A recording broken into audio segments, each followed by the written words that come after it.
Welcome to my channel. আজকে রান্না করব লোটে মাছের পকোড়া। ধুয়ে জল দিয়ে পরিষ্কার করে তারপরে সেদ্ধ করতে হবে। তারপরে কাঁটাগুলো ছাড়িয়ে একটা বাটির মধ্যে আলাদা করে রাখতে হবে। আর একটা বাটির মধ্যে আদা বাটা, পেঁয়াজ বাটা, লঙ্কা বাটা, একটু রসুন বাটা, একবারে মশলাগুলো বেটে রেখেছিলাম। তারপরে যে বাটিতে লোটে মাছগুলো রেখে দিয়েছিলাম তার মধ্যে ওই পেঁয়াজ, আদা, রসুন, লঙ্কা বাটাটা দিয়ে দিয়েছিলাম। তার মধ্যে আলু সেদ্ধ করে রেখেছিলাম, আলু সেদ্ধটা দিয়েছিলাম।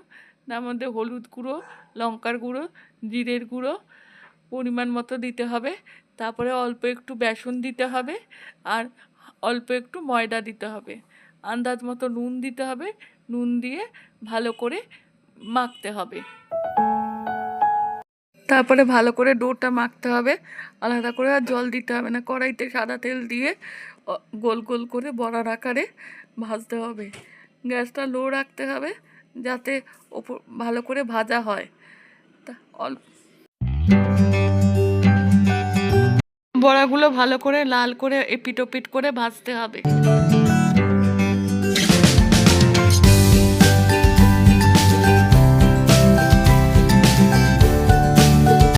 ভালো করে ভাজা হয়ে গেলে তারপরে বাটিতে তুলে রাখতে হবে।